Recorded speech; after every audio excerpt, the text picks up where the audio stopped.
Welcome to The Explainer. We're diving straight into the massive infrastructural and cultural shifts that hit us at the end of 2026. If you really want to understand how fast technology is accelerating right now, we have to look at who is literally building the foundations of our future, both way up in the sky and right here on the ground. So for today's morning briefing, we're going to cover three main things: infrastructure in the sky, the global AI arms race, and finally, gaming dominance and culture. Let's kick things off with Part 1, Infrastructure in the Sky, looking specifically at scale and reach, because physical infrastructure in space is radically reshaping how we connect down here on Earth. Just to give you a sense of the scale we're talking about, 10,700. That is the number of active Starlink satellites SpaceX officially crossed in low Earth orbit as of late June, right after another successful launch of 24 satellites. They've effectively locked this in as the largest satellite network in human history. But, what does a massive number like that actually mean for you and me on the ground? Well, it translates to an estimated $10 billion in total investment. Starlink has completely transformed from being just a neat consumer internet service into the literal, borderless communications backbone of the entire global economy. We're talking over 3 million active subscribers, getting high-speed coverage across all 7 continents.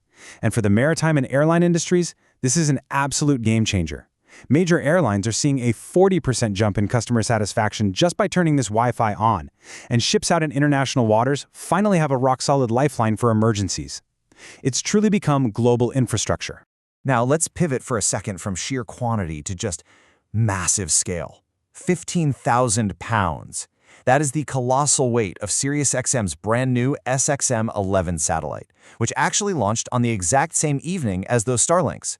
When this thing is fully deployed, it stands over 230 feet tall. It is literally one of the heaviest, most sophisticated commercial satellites launched this entire year.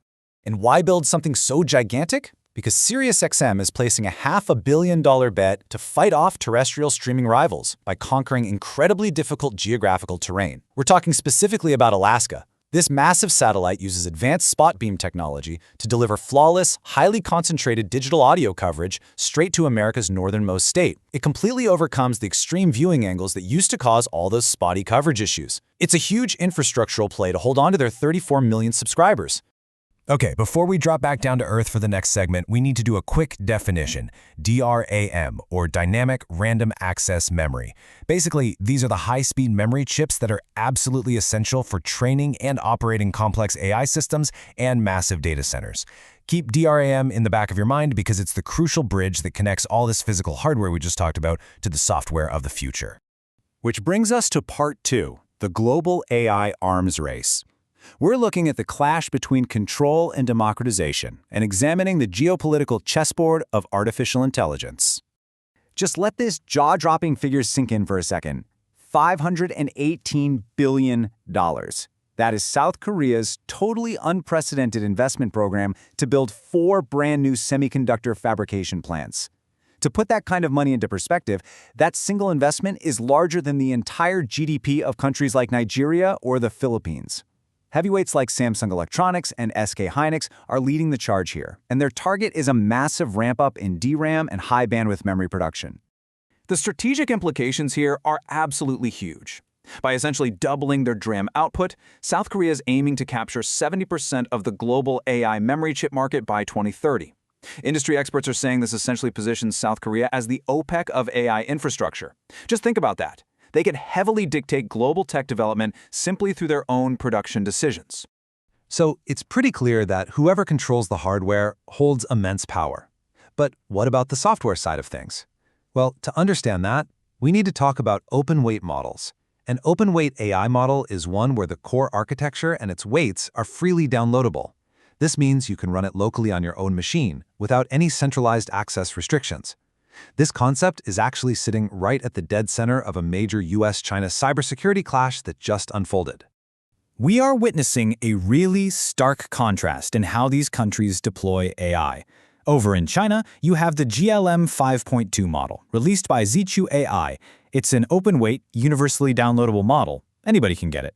Contrast that with the US model, Mythos 5, which is heavily restricted, locked down, and limited only to vetted US organizations.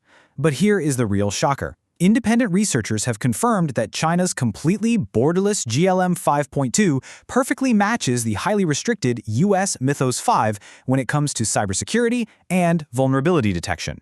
Oh, and China released theirs exactly 24 hours after the US announced the restrictions on Mythos 5. No coincidence there, right? This creates a massive headache for traditional export control frameworks.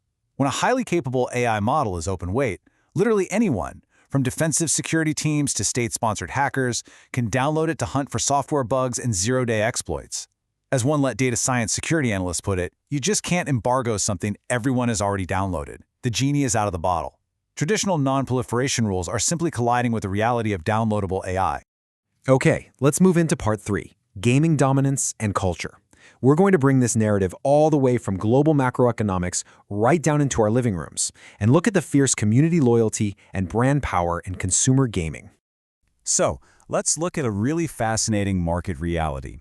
We have to ask this fundamental question: why does PlayStation absolutely dominate the single-player market, and why does Microsoft's Xbox seem to be struggling so heavily in the traditional console race?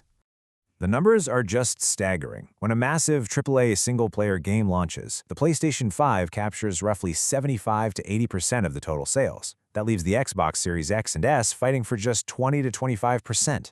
Now sure, the gap narrows a little bit for multiplayer games, but for those big, narrative, story-driven experiences, Sony is absolutely running away with the entire market. And when you look at the underlying metrics, it makes total sense. Right now, the PS5 has an install base of about 93 million units, compared to roughly 35 million for Xbox. That's almost a 3-to-1 advantage.